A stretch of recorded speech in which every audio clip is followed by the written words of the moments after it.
La priorité de passage appartient ici à mon sens de circulation? Oui, réponse A. Non, réponse B. Au sens inverse de circulation? Oui, réponse C. Non, réponse D.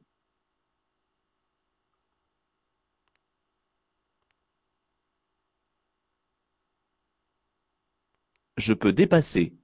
Oui, réponse A. Non, réponse B.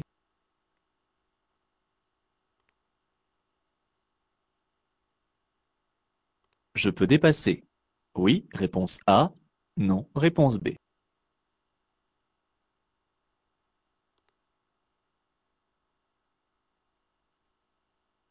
Je suis en période probatoire. Je dois me placer dans la voie de droite. Oui, réponse A. Non, réponse B.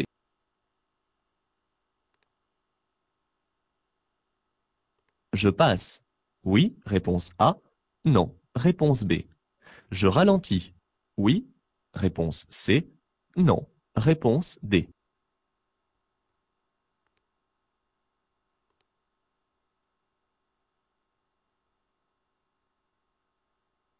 Le feu jaune est clignotant. Je cède le passage à gauche. Oui, réponse A. Non, réponse B. Je cède le passage à droite. Oui, réponse C. Non, réponse D.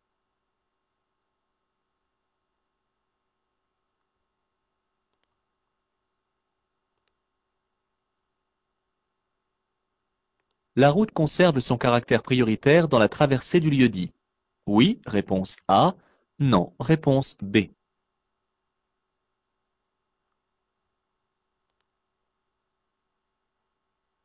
Mon feu vient de passer au vert. Je laisse passer le véhicule venant de droite.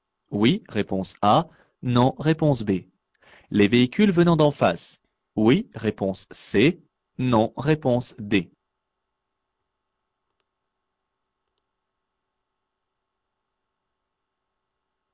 Les feux ne fonctionnent pas. Je cède le passage à gauche et à droite. Oui, réponse A.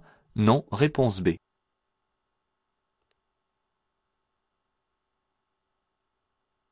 Je cède le passage à l'usager arrivant en face. Oui, réponse A. Non, réponse B.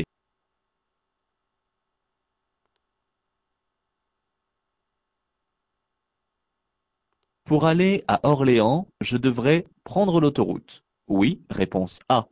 Non, réponse B. Rester dans la voie de droite. Oui, réponse C. Non, réponse D.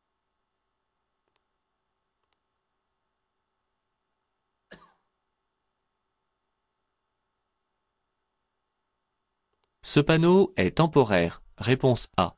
Et permanent. Réponse B. Annonce un risque de projection de gravillon. Réponse C. Un danger lié à la présence de flaques d'eau. Réponse D.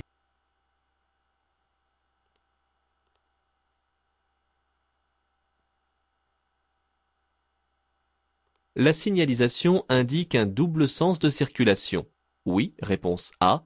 Non, réponse B. Interdit tout dépassement. Oui, réponse C. Non, réponse D.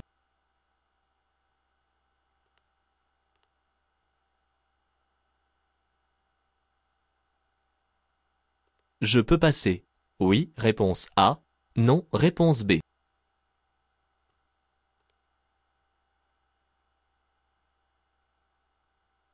J'ai besoin de consulter ma carte routière. Je m'arrête sur l'accotement après le deuxième panneau. Réponse A. Il est préférable de s'arrêter à 250 mètres. Réponse B.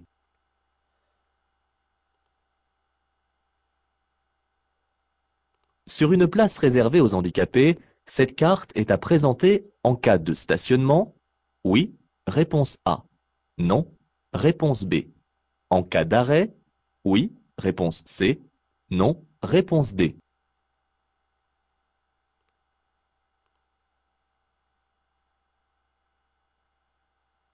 À droite, je peux m'arrêter pour déposer un passager. Oui, réponse A. Non, réponse B. Stationner un court instant. Oui, réponse C. Non, réponse D.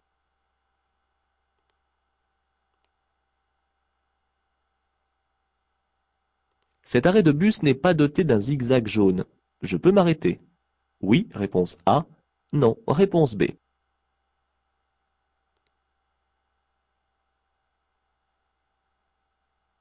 Je peux m'arrêter dans l'emplacement après le panneau. Oui, réponse A. Non, réponse B.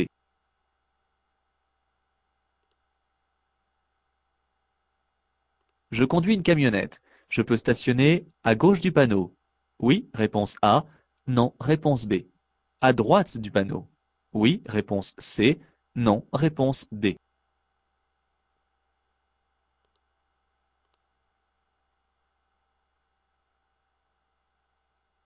À droite, devant la voiture rouge, je peux effectuer un arrêt.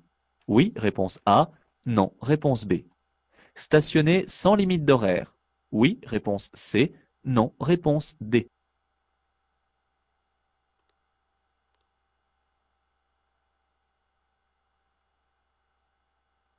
M'arrêter ici pour répondre à un appel sur mon téléphone portable est une infraction. Oui, réponse A. Non, réponse B.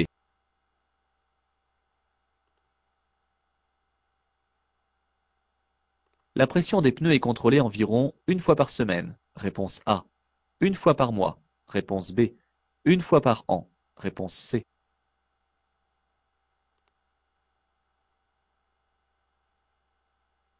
Je viens d'être flashé pour excès de vitesse avec le véhicule d'un ami. On me reconnaît bien sur la photo. Je risque une perte de points. Oui, réponse A. Non, réponse B. Mon ami risque une perte de points. Oui, réponse C. Non, réponse D.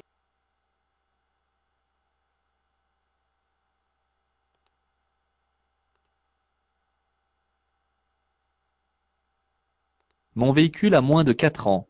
Lors d'un contrôle effectué par les forces de l'ordre, je dois être en mesure de présenter la carte grise du véhicule. Réponse A. Mon permis de conduire. Réponse B. L'attestation du contrôle technique. Réponse C. L'attestation d'assurance. Réponse D.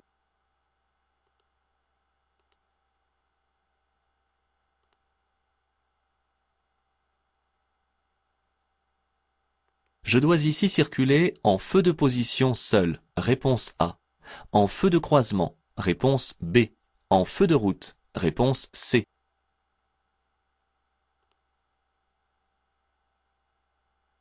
En cas d'arrêt soudain de la circulation dans un tunnel, j'allume les feux de détresse. Oui, réponse A. Non, réponse B.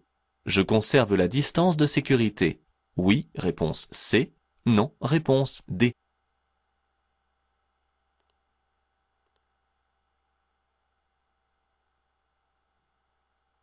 Par temps de pluie, j'allume les feux de position seuls. Réponse A. Les feux de croisement. Réponse B. Le feu de brouillard arrière. Réponse C.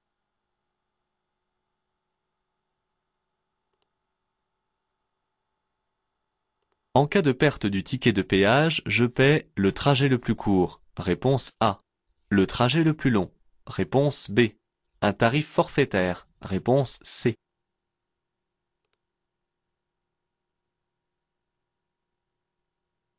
Je peux partir immédiatement en circulation. Oui, réponse A. Non, réponse B.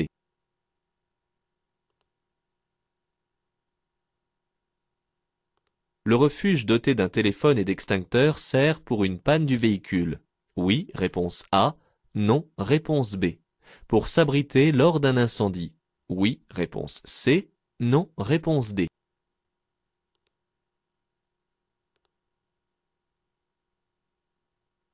Ces balises peuvent éventuellement positionner une intersection dotée d'un panneau stop. Oui, réponse A. Non, réponse B.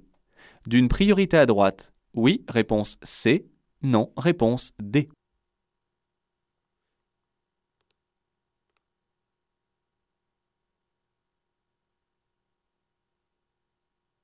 Les autres usagers doivent me céder le passage. Oui, réponse A. Non, réponse B. Je ralentis. Oui, réponse C. Non, réponse D.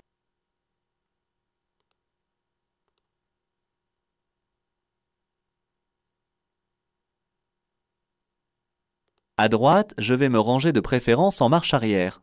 Oui, réponse A. Non, réponse B. Le stationnement est gratuit. Oui, réponse C. Non, réponse D.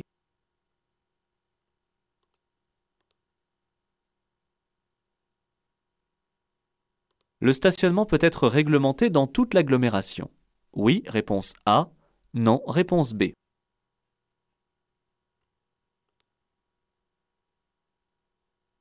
Mes roues patinent au démarrage. J'accélère plus fort.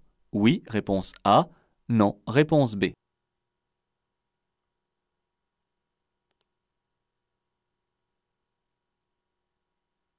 Il est interdit de circuler ici avec les feux de position seuls. Réponse A.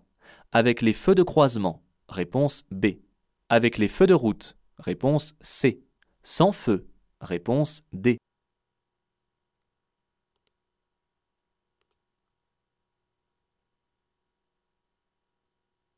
Ce panneau doit me rendre plus vigilant. Oui, réponse A. Non, réponse B. Pour un dépassement de moins de 10 km/h, je risque un point en moins. Oui, réponse C. Non, réponse D.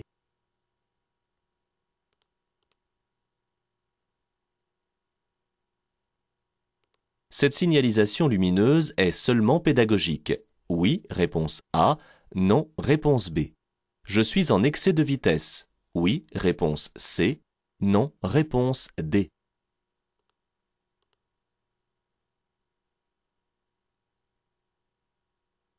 Dans une situation d'urgence, l'avantage principal d'un véhicule équipé de l'ABS est de diviser par 2 la distance de freinage. Réponse A. Conserver un pouvoir directionnel. Réponse B. Diminuer le temps de réaction. Réponse C.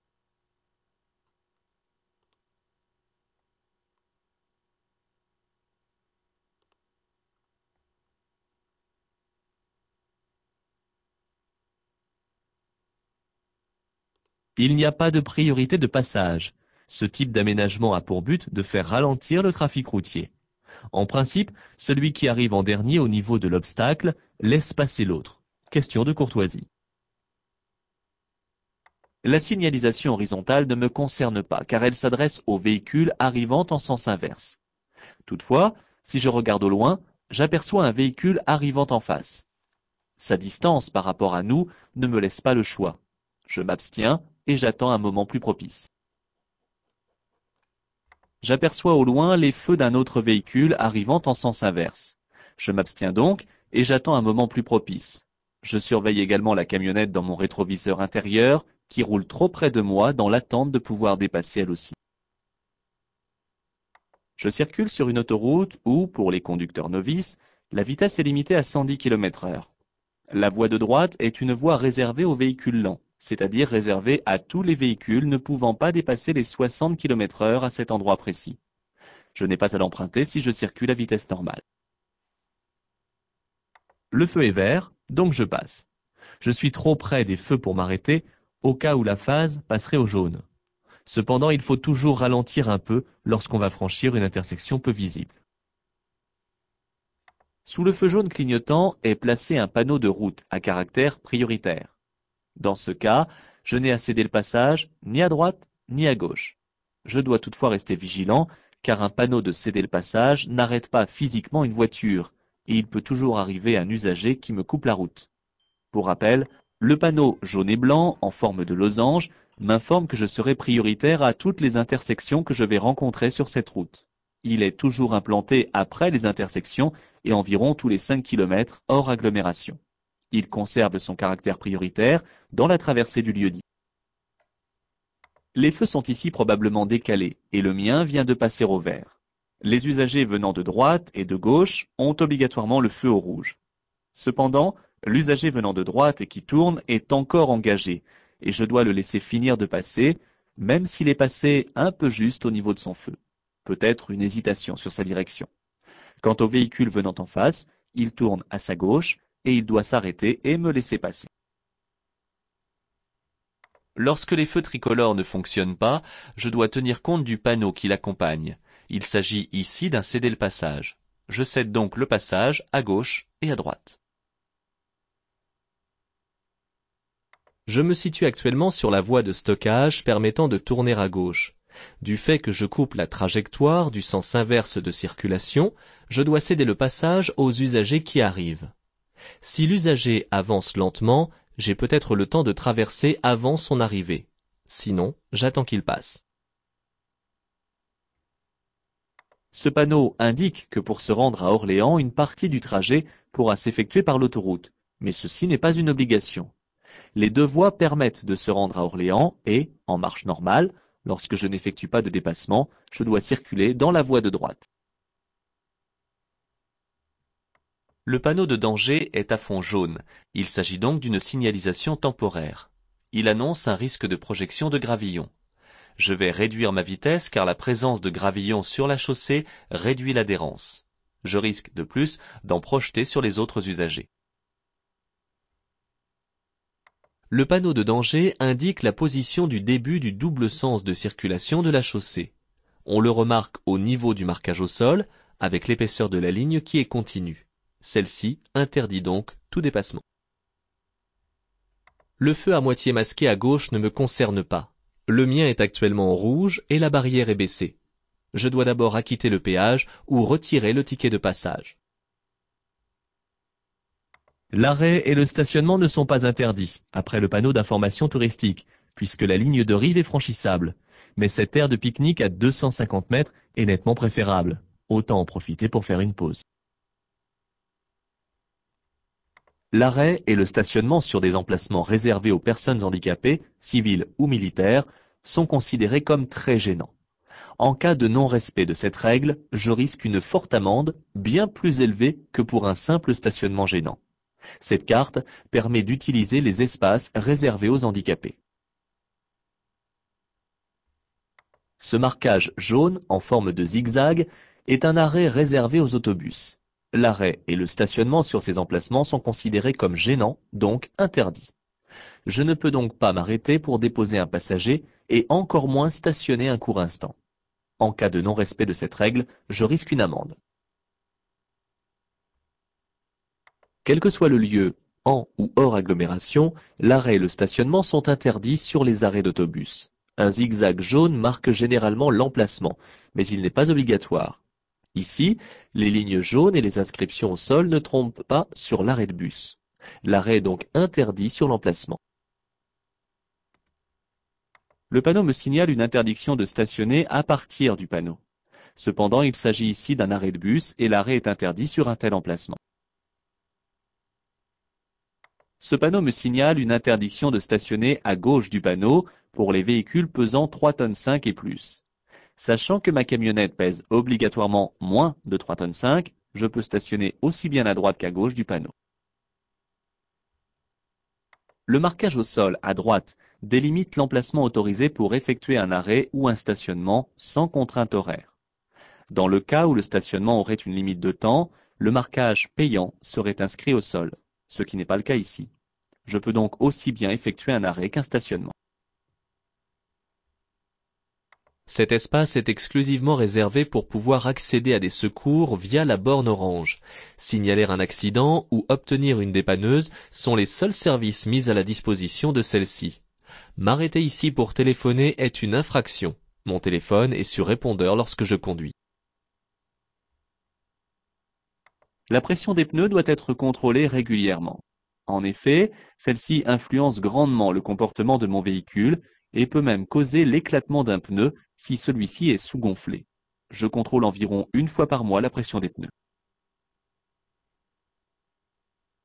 Si mon ami ne souhaite pas communiquer mon identité au service de police, il paiera l'amende, mais n'aura pas de retrait de points, à condition toutefois qu'il prouve que ce n'est pas lui au volant. Si je demande à mon ami de déclarer qu'il s'agit de moi, je paierai l'amende et j'aurai un retrait de points. Lors d'un contrôle par les forces de l'ordre, je dois être en mesure de présenter mon permis de conduire, la carte grise de mon véhicule et l'attestation d'assurance. En ce qui concerne l'attestation du contrôle technique, je ne suis pas en mesure de la présenter car mon véhicule est âgé de moins de 4 ans. De plus, la vignette suffirait. Je circule à double sens de circulation de nuit sur une route non éclairée. Je dois voir et être vu. Si la route est libre, il faut utiliser les feux de route, c'est obligatoire. Mais ici, je suis un usager et je m'apprête à en croiser un autre. Pour ne pas les éblouir, j'utilise les feux de croisement. Les feux de position seuls ne sont pas suffisants. En cas d'embouteillage dans un tunnel, je m'arrête en serrant le bord droit de la chaussée et tout en respectant les distances de sécurité d'origine, soit bien souvent 70 mètres. J'allume les feux de détresse si je suis le dernier de la file et je coupe le moteur. S'il n'y a pas de danger de feu, je reste dans mon véhicule pour suivre les instructions données par les employés du tunnel. La visibilité est fortement réduite par temps de pluie. C'est pourquoi j'allume directement les feux de croisement. L'usage du feu arrière de brouillard est interdit car il éblouit les usagers qui me suivent. Mais je peux allumer les feux de brouillard avant si la pluie devient dense. Pas de feu de position seul en dehors d'une agglomération bien éclairée la nuit. Si je ne suis pas en mesure de présenter le ticket de péage, je dois payer le trajet le plus long, ce qui est logique. Avant de circuler, je vais dégager le véhicule de toute la neige qui recouvre la carrosserie afin de ne pas en projeter sur les autres usagers en roulant. Je dégage plus particulièrement les surfaces vitrées et les rétroviseurs extérieurs. Je ne peux pas actuellement démarrer. Dans les refuges aménagés sur les côtés du tunnel, je trouve un téléphone afin d'obtenir du secours en cas de panne ou pour signaler un incident. Des extincteurs sont mis à disposition afin de lutter contre un début d'incendie. Dans le cas où il ne peut pas être maîtrisé, je ne suis pas à l'abri dans ce refuge et je dois rejoindre impérativement l'abri de survie attenant. Ces balises ont pour rôle de positionner une intersection et seulement cela. Cette dernière peut donc éventuellement être équipée d'une signalisation complémentaire de stop ou de céder le passage, ou encore ne pas avoir de panneau du tout, auquel cas il s'agirait d'une priorité à droite. Les panneaux de stop sont assez visibles pour comprendre que les usagers venant aussi bien de gauche que de droite doivent céder le passage à mon axe de circulation. Cependant, je dois toujours ralentir en abordant une intersection. Le marquage au sol m'indique un emplacement de stationnement réglementé par un horodateur, puisqu'il y a de plus l'inscription payant au sol. De préférence, je me rangerai en marche arrière, car c'est beaucoup plus facile pour effectuer la manœuvre. Lorsqu'un panneau d'entrée de zone est placé sur le même support que celui d'entrée d'agglomération ou à proximité, la zone peut alors concerner toute cette agglomération. Cela n'exclut pas qu'une zone peut être dédiée au stationnement payant, par exemple. Seul un panneau de fin de zone ou la sortie de l'agglomération mette fin à cette zone. Dans la neige, l'adhérence est très réduite. Si les roues patinent au démarrage, c'est parce que j'utilise trop de puissance, autant que sur sol sec. Dans ces conditions, je peux démarrer sur le deuxième rapport de vitesse en faisant un peu plus patiner l'embrayage, le temps que mon véhicule se mette en mouvement. En ville et dans un endroit très bien éclairé comme ici, je peux circuler avec les feux de position seuls ou en feu de croisement. Je ne dois en aucun cas circuler sans les feux ni avec les feux de route. Si je circule sans feu, je risque une amende et un retrait de 4 points sur mon permis de conduire. Ce panneau indique seulement la présence éventuelle de radars. C'est le panneau suivant qui doit plutôt me rendre vigilant sur ma vitesse. En cas de dépassement de la limitation de vitesse de moins de 10 km/h, je risque 1 point en moins sur mon permis de conduire. Je circule actuellement en agglomération et ce radar me signale ma vitesse à cet endroit. 46 km/h en agglomération ne constitue pas une vitesse excessive, mais peut toutefois être inadaptée en fonction des circonstances ou de la présence d'autres usagers. Ce type de radar est seulement pédagogique. Il peut cependant être placé en amont d'un radar automatique qui, lui, est susceptible de sanctionner en cas de dépassement de la vitesse autorisée. Je reste donc prudent. Notez que la couleur des chiffres de la vitesse affichée peut aider à la compréhension. Verte si elle est adaptée, jaune-orange comme ici en cas de limite à ne pas dépasser et rouge en cas d'excès. L'ABS ou l'anti-blocage de sécurité est un système d'assistance au freinage empêchant les roues de se bloquer pendant les périodes de freinage intense. Ce système permet de garder la directivité du véhicule pour pouvoir effectuer une manœuvre d'évitement si besoin, tout en optimisant la distance de freinage, celle-ci augmentant considérablement lorsque les roues se bloquent et que les pneumatiques glissent sur la chaussée. Cela ne la réduit cependant pas de moitié. Elle peut même être allongée dans certaines circonstances, telles que les adhérences très réduites, comme le verglas ou la neige.